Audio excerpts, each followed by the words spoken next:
Depois de muitos e muitos meses, desde a última parte postada, depois de muitos e muitos pedidos de vocês, finalmente consegui trazer a parte 4, a parte final da análise de Clube da Luta, o meu filme favorito. E finalmente está aqui pra gente. Gostaria primeiramente de pedir desculpas a todos vocês por esse atraso. Quem me acompanha no Instagram viu que eu tive uma tribulação muito grande com vários clientes ultimamente. Pra quem não sabe, eu trabalho com produção de vídeo. Eu fiz o meu primeiro curta-metragem, a gente entrou pra um festival. Eu tinha 2 clientes fixos, agora parti pra 4 clientes. Então assim, foi uma sucessão de coisas muito loucas que foram acontecendo, tomando meu tempo, e acabei, às vezes, não podendo fazer por falta de tempo, mas na maioria das vezes, simplesmente esquecendo de produzir esse vídeo. Mas finalmente cá estou eu fazendo essa última análise do Clube da Luta, esse que é meu filme favorito, que eu tive que dividir essa análise em 4 para que a gente pudesse abranger todos os detalhes do filme inteiro.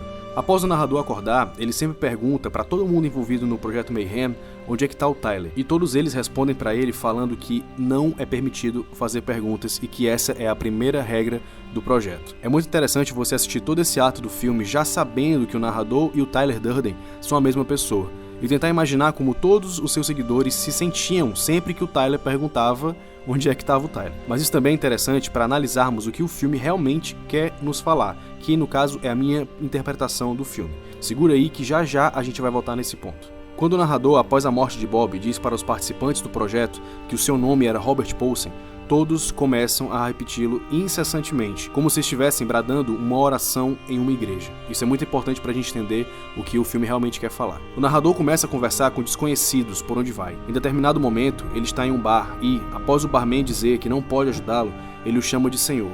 Após dar uma piscada, ouvimos uma risada ao fundo, debochando dele. Essa risada lembra a própria risada do Tyler, como se dentro do subconsciente do narrador, o Tyler estivesse achando tudo aquilo muito engraçado. Essa risada é muito interessante porque ela é um detalhe da edição de som que ajuda a dar um sarcasmo na cena, porque se você assistir essa cena sabendo já que o Tyler e o narrador são a mesma pessoa, aquilo realmente é engraçado. É como se o Tyler estivesse perguntando para as pessoas que já o conhecem se elas sabem onde é que está o Tyler. E aí entra a edição de som inserindo esse som de risada para debochar daquilo. É mais um sinal de que eles dois são a mesma pessoa, que você só pega se você assistir uma segunda vez. Escuta só. O próximo detalhe interessante do filme é um teste para ver se você viu todas as partes da análise. Lembra da parte 1, onde eu comentei sobre o uso do azul no começo do filme? Você percebeu como esse mesmo azul teve o seu uso reduzido por quase toda a duração do filme? E olha só aqui, ele está de volta em quase toda parte, justamente após o narrador descobrir que ele e Tyler Durden são a mesma pessoa. O azul aparece rapidamente na máquina de latinhas da Pepsi, nessa loja de roupas e acessórios dentro do hotel e nesses quadros, na verdade, atrás da atendente. Você reparou que todos são detalhes do consumismo? Mas Bruno, as obras de arte? Lembre-se que elas são vendidas por preços absurdos, você sabe disso, né? Lembra que o consumismo era o que guiava o nosso protagonista no começo da história? Pois bem, esse azul não simbolizava somente o consumismo. Ele era uma representação visual do status quo do narrador, de quando ele não conhecia Tyler Durden. Não é bacana perceber que justo agora que ele está se voltando contra o Tyler e correndo para resolver todos os problemas que o Tyler causou, esse exato tom de azul retorne a tomar conta do filme? Eu adoro filmes onde a direção de arte, a fotografia, essas cores utilizadas são utilizadas de forma muito sutis. Em Clube da Luta, elas são usadas de uma forma sutil, mas ao mesmo tempo inteligentíssima. Começamos a perceber como os participantes do Projeto Mayhem estão profundamente espalhados na sociedade. Eles estão no restaurante que o narrador leva a Marla, eles estão no ônibus em que ela sobe, eles estão entre os policiais que teoricamente deveriam caçar terroristas como Tyler, e segura mais essa informação aí. Já já a gente vai falar dela de novo. Até que no final, o Tyler e o narrador têm o seu confronto corpo a corpo. Eu adoro esse take, como o narrador é puxado pelo Tyler, que é alguém que não existe. É quase como se o Tyler fosse uma entidade fantasmagórica, não reconhecida pelas câmeras. Esse combate visual, na verdade, é uma representação de um combate interno, da necessidade interna dele, do personagem, do narrador, de pertencer à ideologia que ele ajudou a criar, mas ao mesmo tempo percebendo que essa ideologia não é necessariamente a correta, que não é necessariamente a que ele deveria ter escolhido desde o começo. Então a gente vê visualmente eles lutando, sendo que na verdade é uma luta interna na mente do protagonista. E aí temos a última cena do filme, onde eles conversam, o narrador percebe que ele está no controle da situação, apesar de ele acreditar que não está, ele percebe que a arma está na própria mão e ele mata o Tyler. Eu sempre me perguntei sobre a morte do Tyler. Por que diabos atirar em si mesmo faria um amigo imaginário desaparecer? Isso nunca fez sentido pra mim. Eu levei anos e mais anos pensando no porquê disso acontecer dessa forma. Mas parando pra pensar mais recentemente, com mais bagagem intelectual e até mesmo estando mais amadurecido do que o jovem empolgado que eu era aos 14 anos, quando eu vi o filme lá pela primeira vez, eu percebi que o próprio filme explica isso. Não no final, mas lá na sua metade. Você lembra o que é que o Tyler fala pro narrador na cena da queimadura química? Como Tyler mesmo diz, só depois de perder tudo é que você está livre para fazer qualquer coisa. Ou seja, só mesmo depois de aceitar a sua própria destruição, o narrador se viu livre para fazer o que ele mais queria naquele momento: se livrar definitivamente do Tyler. E é justamente por isso que o Tyler tenta, momentos antes do narrador puxar o gatilho, fazer as pazes com ele. Pois foi justamente o Tyler quem lhe deu essa dica, dias antes. Então é basicamente isso. Por ele se ver finalmente livre para fazer qualquer coisa, já que ele atingiu o completo fundo do poço, ele consegue fazer o que ele realmente queria, que era se livrar do Tyler Durden de uma vez por todas. Marla e o narrador se reencontram. Os prédios das companhias de cartões de crédito explodem. E a pergunta que fica é: o caos total foi realmente instaurado? O que aconteceu a partir dali? Todas as perguntas não precisam de resposta, e o filme acerta em não nos dá-las. Mas uma pergunta final ressoa quando os créditos sobem ao som de Where Is My Mind do Pixies. Sobre o que é Clube da Luta. A partir de agora é a minha interpretação pessoal. A interpretação de um cara que estuda cinema há mais de 10 anos por conta própria, que trabalha com isso, que já fez curtas-metragens e que atualmente está concorrendo no seu primeiro festival de cinema. Mas também é uma opinião pessoal de alguém que foi formado por várias instituições, que eu digo não somente instituições de ensino, mas instituições da vida, o meu lar, a minha vida, as minhas experiências pessoais, tudo isso influenciou na minha interpretação do filme. Logo quando eu vi o filme, quando eu tinha 14 anos, eu estava terminando o ensino fundamental, eu estava no 9º ano do ensino fundamental, e aquilo pra mim foi um grande choque, porque eu me enxerguei no filme. Naquela época eu não fazia nada além de passar horas e mais horas na frente de uma TV, assistindo filmes e séries e programas até umas 3 da manhã, todo santo dia. Eu não estudava, eu não produzia, eu não tinha interesse em fazer mais nada, a não ser passar a madrugada inteira consumindo produtos que não necessariamente me trariam algum benefício intelectual ou algum avanço da minha própria forma de pensar. E naquela época, eu era um cara que somente buscava bens materiais. Para eu estar feliz, eu devia ter o celular da época. Para eu estar feliz, eu tinha que ter o último videogame, o PlayStation 3, o Xbox 360, que na época eram os videogames que bombavam. Os meus sonhos de consumo eram um PSP, era um computador bom para poder jogar. E quando eu vi o filme, eu percebi que essa minha ideologia de vida, que eu nem enxergava como uma ideologia, eu percebia como uma forma natural de agir, estava me prejudicando e estava me tornando um ser humano apático, um ser humano travado, um ser humano que não falava com as pessoas, um ser humano que não evoluía. Então por isso, eu sou muito grato à Clube da Luta, por naquela época mostrar para mim o quão estagnado eu estava. O problema foi, eu me alienei através dessa desalienação.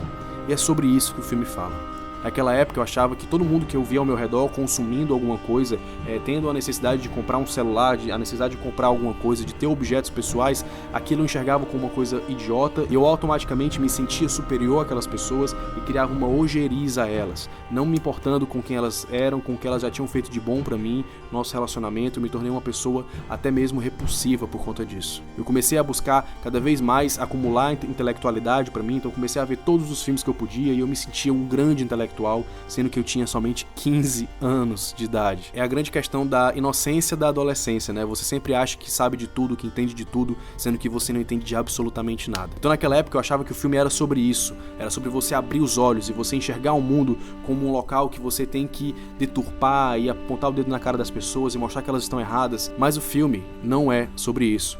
Perceba como o filme, no seu terceiro ato, ele insiste em nos mostrar e coloca isso na boca e nas ações do narrador, que é o nosso protagonista, o quão ele está arrependido de participar daquilo. Ele percebe que o Tyler, ao invés de ajudar aquelas pessoas que ele acreditava que estava desalienando, ele os estava alienando através da desalienação. É uma parada muito complexa, mas que faz todo sentido. Repara como todos os caras, eles começam a ter o mesmo corte de cabelo, usam o mesmo tipo de roupa, têm o mesmo tipo de ação e repetem absolutamente tudo aquilo o que o Tyler manda eles repetirem. Quando o narrador, que pra eles também era o Tyler, fala que o nome do Bob era Robert Paulson, eles começam a repetir aquilo incessantemente como robôs, porque tudo aquilo que o Tyler fala, eles vão seguir. Então isso mostra que, na verdade, o ser humano não tem uma necessidade de busca pela desalienação. Ele tem uma necessidade de seguir ideais, de seguir propósitos, de seguir seguir ideologias que complementem ou que supram a necessidade deles de um encontro consigo mesmos. E eles começam a se propagar e a disseminar essas ideias dentro da própria sociedade. Por isso que nós vemos policiais, chefes de cozinha, garçons, donos de lavanderias, atendentes de aeroportos, todos eles envolvidos com o projeto Mayhem até o pescoço. E é por isso que eles seguem regras. Ao querer quebrar regras, eles acabam seguindo suas próprias regras. E é por isso que eu chego no ponto que eu quero chegar.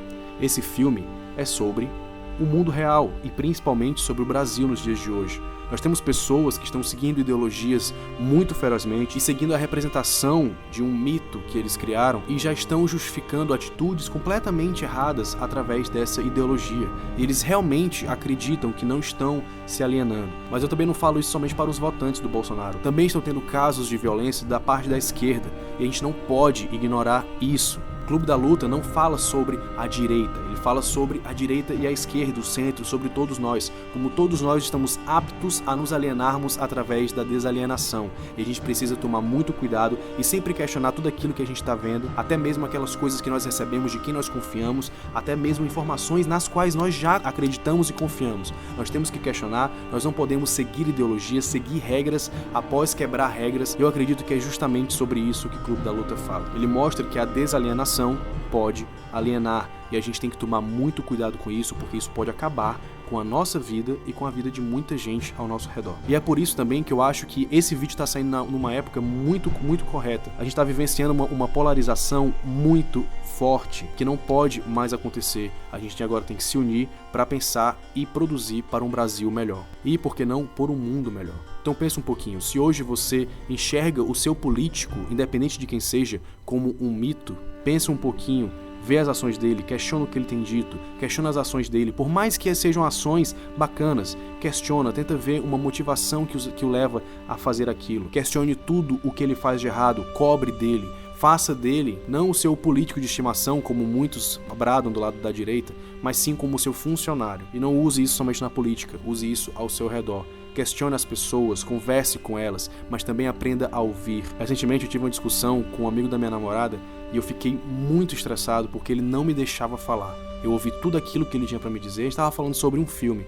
E ele falou porque ele não gostava do filme e eu estava defendendo o filme. E eu ouvi tudo que ele tinha para falar, mas ele não quis ouvir o que eu tinha para falar. Qualquer coisa que eu falava, ele já me cortava, já me interrompia. E eu tive que ser grosso com ele e mandar ele calar a boca, porque senão ele não parava. Assim como aconteceu recentemente com o porteiro do meu condomínio. A gente estava conversando sobre política, eu ouvi tudo que ele tinha para falar, mas quando eu fui falar, ele começou a me cortar e não parava de falar, e não me deixava concluir o meu raciocínio. E eu tive que mandar ele calar a boca para ele parar de falar. Eu tive que me estressar, eu tive que ser grosso mais uma vez. Vamos aprender a ouvir, vamos aprender a dialogar, vamos aprender a conversar. E, acima de tudo isso, questionar. Não acredite que se desalienando, entre aspas, você está fazendo algum bem para você, porque você pode estar, no final das contas, alienando a si mesmo. Por isso, o Clube da Luta é um filme que fala sim sobre o consumismo, como isso é perigoso, e isso pode nos ajudar mesmo, mas o filme primordialmente não é sobre isso. O filme é sobre a desalienação que pode alienar. E se você se sentiu ofendido por esse meu comentário político e vai comentar aqui embaixo que cinema não tem nada a ver com política, não faça isso. Você está errado. Cinema está intrinsecamente alinhado com a política, seja filmes políticos, seja filmes sobre qualquer coisa.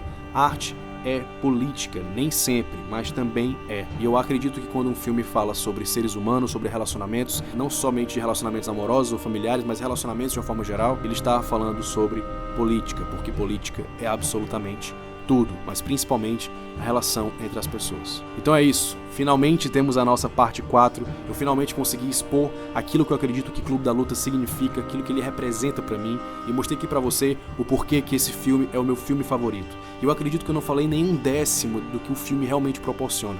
Você com certeza deve perceber muito mais detalhes, muito mais coisas que eu não percebi sobre o filme, e eu te peço para colocar aqui nos comentários. Se eu esqueci alguma cena, se eu esqueci algum detalhe, alguma utilização de linguagem, ou até mesmo a tua própria interpretação sobre o que o filme significa, comenta aqui embaixo. Vamos conversar, as áreas de comentários dos vídeos do Clube da Luta, das análises, são sempre muito bacanas e muito bem-vindas. Não esquece de curtir esse vídeo, e agora eu prometo que não vai demorar tanto se esse vídeo bater 1.500 curtidas. A próxima série de vídeos vai ser sobre o Poderoso Chefão. Então eu espero que você ajude esse canal a atingir mais essa meta de likes, e eu prometo que na semana seguinte que batermos a meta de likes, o vídeo vai sair. E eu conto com vocês, eu prometo, juro de pé junto, eu finalmente consegui me organizar, consegui encontrar tempo para poder produzir os vídeos do canal. Eu espero do fundo do coração que vocês confiem em mim, vai dar tudo certo. Eu já vou lançar muito em breve a análise de Her também, já que o vídeo do Blade Runner bateu a meta de likes também. Não esquece de conhecer o meu curso de edição de vídeo, que você comprando você leva 6 cursos pelo preço de 1. Aqui embaixo tem a página para você conhecer o curso e logo abaixo tem o link com um desconto de R$100 para você levar o curso por um preço quase de graça. Tem o Facebook, Twitter e Instagram do Clube de Cinema aparecendo aqui embaixo. Segue lá, conversa comigo, manda mensagem, vamos conversar e vida longa ao cinema.